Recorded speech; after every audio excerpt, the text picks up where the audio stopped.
Hello बच्चों, क्या हाल आप सभी का। मैं रितेश शुक्ला आप सभी का स्वागत करता हूं आपके अपने यूट्यूब चैनल अवेयरनेस एक्सप्रेस पे। बच्चे, आज जो हम करने जा रहे हैं chapter one of the important chapter नहीं बोलूंगा मैं इसको, अपने आप में एक पूरी कंप्लीट यूनिट बोलूंगा।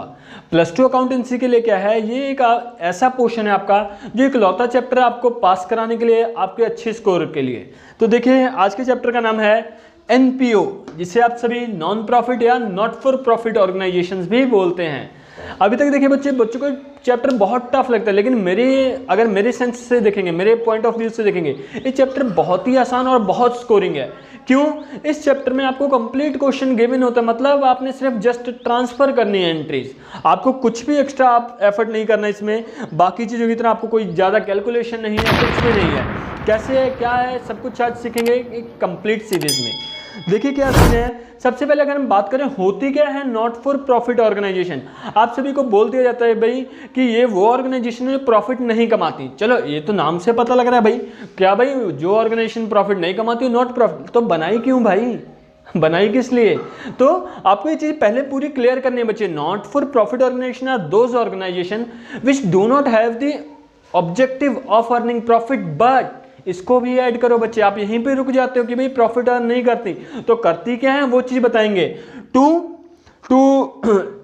डेवलप, या फिर हम बोल सकते हैं बच्चे टू एलेबरेट, या हम सब क्या बोल सकते हैं भाई, बढ़ावा देते हैं। टू एडवांस, टू इंक्रीज, किस चीज को? अपने ट्रेडिशंस को। किस किस चीज को ये बढ़ाते हैं बच्चे?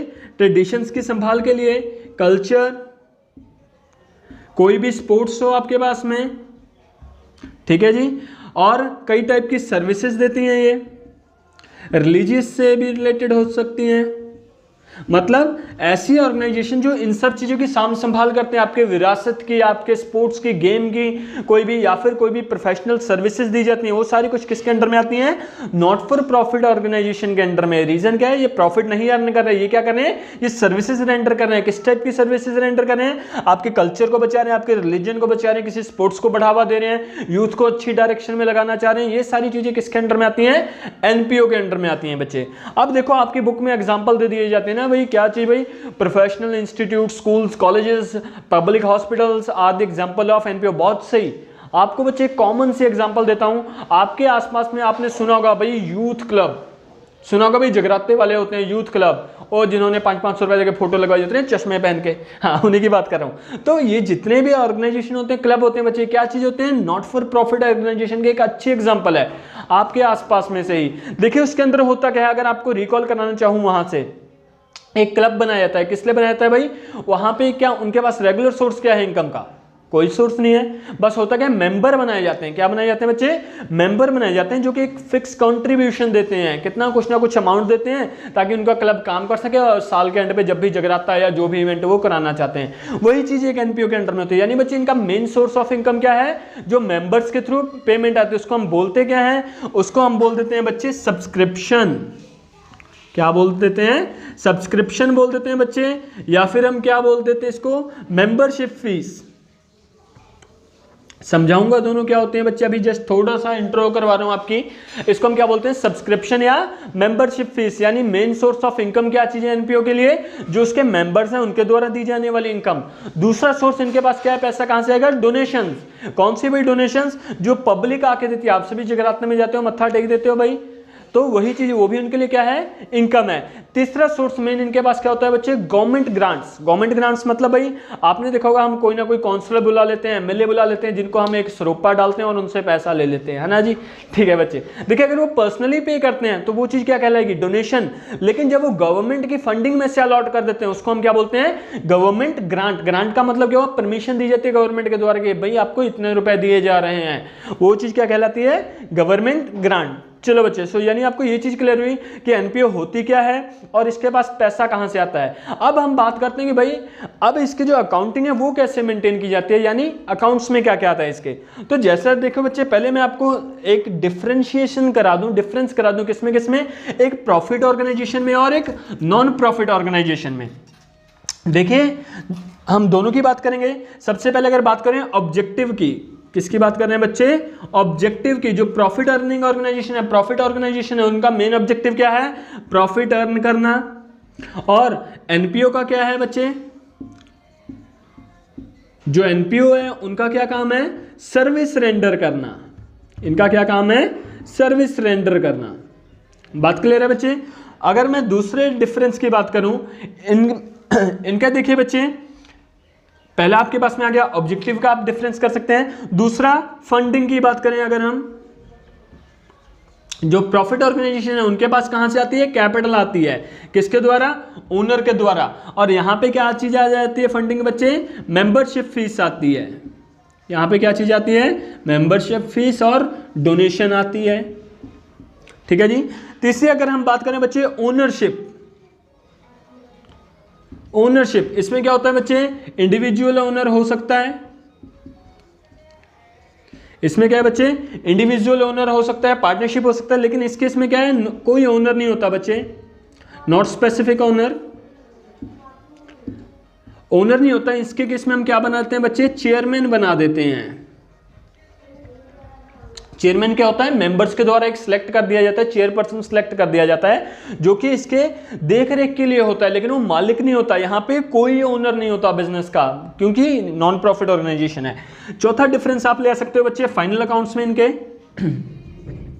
फाइनल अकाउंट्स में देखिए ये सब क्या बनाते हैं, ये सब बनाते हैं प्रॉफिट एंड लॉस अकाउंट, और ये सब क्या बनाते हैं, इनकम एंड एक्सपेंडिचर अकाउंट। ये सब क्या बनाते हैं, इनकम एंड एक्सपेंडिचर अकाउंट। ठीक है बच्चे। सो ये कुछ बेसिक डिफरेंस है आपके पास में। पांचवा डिफरेंस आप सभी इनके एग्जांपल्स का लगा सकते हो, मतलब अपनी तरफ से डिफरेंस बना सकते हो आप, जरूरी नहीं कि जो बुक में गिवन है हम वो ही करें।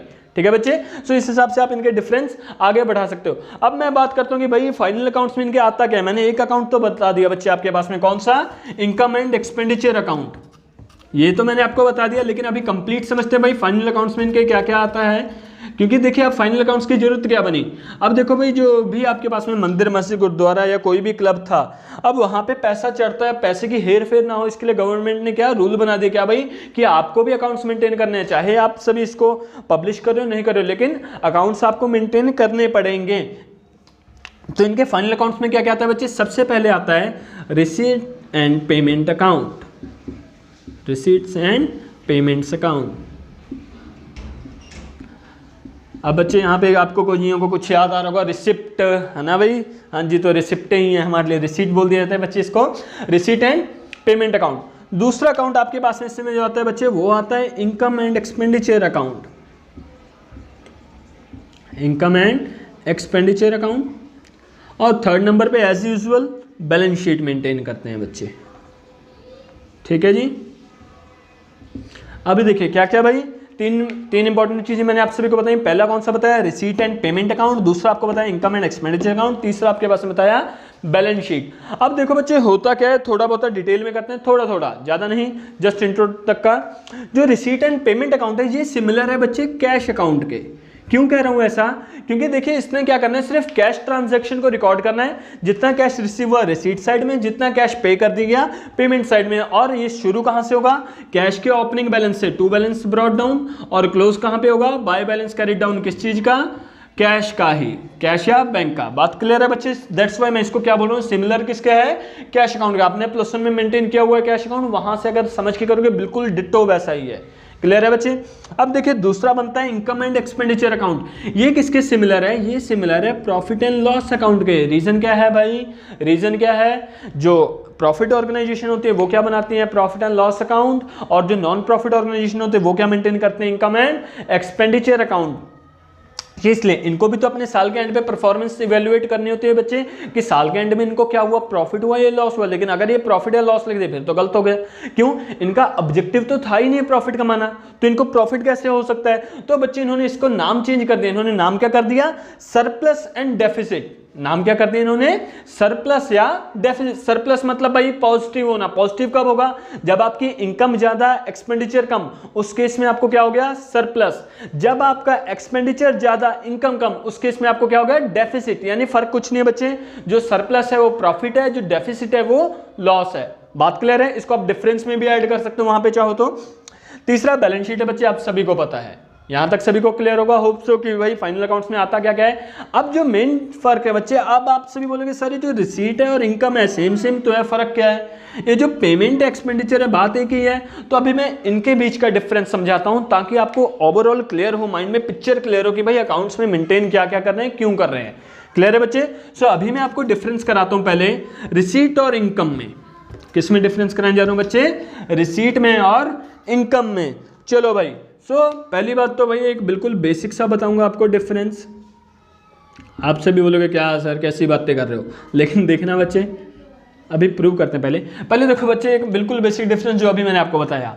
क्या भाई जो रिसीट है वो कहां पे शो की जाती है? रिसीट एंड पेमेंट अकाउंट में, ठीक है जी। और जो इनकम है कहां शो की जाती है? इनकम एंड एक्सपेंडिचर अकाउंट में। बोलोगे वाह सर क्या डिफरेंस बताया, है ना? नहीं, चलिए आगे चलते हैं। अब देखो बच्चे जो रिसीट है ये कैसी है? Cash basis. ये कैसी है? Cash basis. जो इनकम है ये कैश प्लस नॉन कैश दोनों है। अब समझिए डिफरेंस क्या है, यहां से आपको फर्क समझ में आएगा। सपोज बच्चे मैं एक क्या करता हूं, मैं एक क्लब चला रहा हूँ, ठीक है जी। कैसा? एक स्पोर्ट्स क्लब, मैंने जे हॉक्स क्रिकेट टीम बना ली मैंने।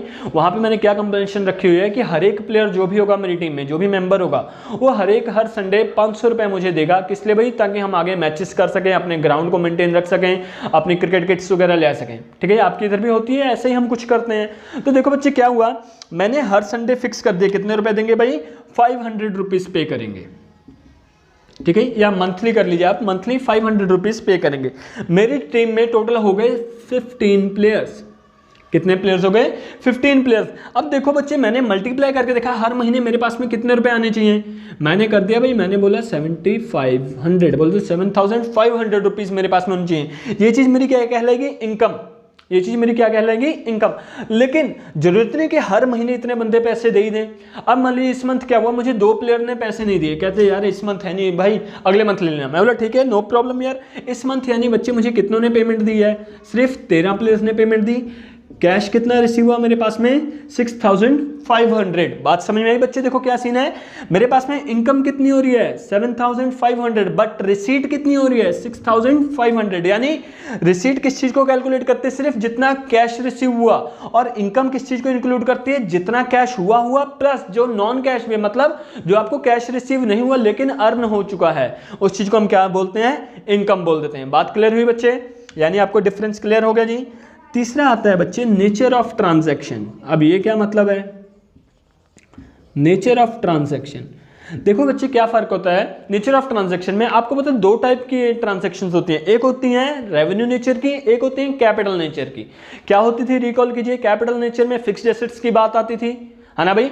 ऐसी टाइप की ट्रांजैक्शन जो रेगुलर इंटरवल पे नहीं होती, कभी कभार होने वाली होती है, उनको हम क्या बोल देते हैं? कैपिटल नेचर की या अबनॉर्मल, है ना जी।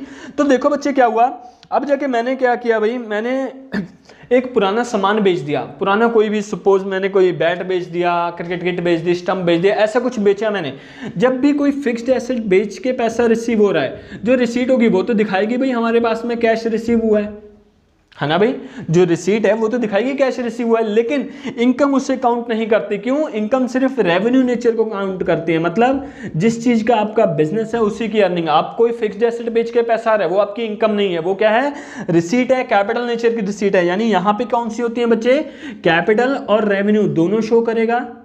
रिसीट कैपिटल नेचर और रेवेन्यू नेचर दोनों को शो करती है। इनकम किसको शो करती है? सिर्फ रेवेन्यू नेचर को शो करती है, कैपिटल नेचर को शो नहीं करती। ये बात क्लियर हुई बच्चे? चौथा इसका इंपॉर्टेंट डिफरेंस, सबसे मेन, जिसके बेस पे पूरा का पूरा चैप्टर टिका हुआ है बच्चे, इसको हम बोलते हैं टाइम पीरियड। इसको हम क्या बोलते हैं? Time period. अब इससे क्या मतलब है भाई? इससे मतलब डायरेक्टली ही बच्चे जो रिसीट है उसको टाइम पीरियड से कोई लिंक नहीं है। आपने किस पीरियड की अमाउंट रिसीव किया है, इस पीरियड की, पिछले पीरियड की, नेक्स्ट पीरियड की, मतलब किसी भी ईयर की, किसी भी मंथ की रिसीव की, इसको मतलब नहीं। इसने रिसीट साइड में जितना कैश रिसीव हो गया शो कर देगा। सपोज मैं बात कर रहा था बच्चे किस मंथ की? अप्रैल की। अभी देखिए क्या सीन हुआ है, अप्रैल में मुझे 2 प्लेयर्स ने पेमेंट नहीं दी थी, अब अगले मंथ वो सब मुझे पेमेंट देंगे। कितनी पेमेंट देंगे बच्चे अगले मंथ, मतलब मेरे पास में 13 और 15 की जगह पे कितने की पेमेंट आएगी, 17 की आएगी। रीजन क्या है भाई, 15 तो ऑलरेडी थे, 2 ने जो इस मंथ पेमेंट नहीं दी थी, अगले मंथ तो मुझे पेमेंट करेंगे। सो सपोज अब देखिए मेरे पास में अप्रैल के बाद में मई में मेरे पास में कितने आएगी, 17% की पेमेंट आएगी। रिसीट साइड मुझे कितना शो करना पड़ेगा, 17 के अकॉर्डिंग, क्योंकि मेरे पास में अमाउंट कितनी रिसीव हो जाएगी, 8500। ये बात क्लियर हो रही है बच्चे। लेकिन क्या इनकम मेरी इतनी हो गई, नहीं। रीजन क्या है, इनकम तो मेरी उतनी ही रहनी है जितना मैंने इस मंथ अर्न किया है। इनकम मेरी कितनी, उतनी ही रहेगी जितना मैंने इस मंथ अर्न किया है। मतलब ये किस चीज को दिखाता है, सिर्फ करंट टाइम पीरियड को। इनकम किस चीज को दिखाती है, सिर्फ करंट टाइम पीरियड के रिसीट को।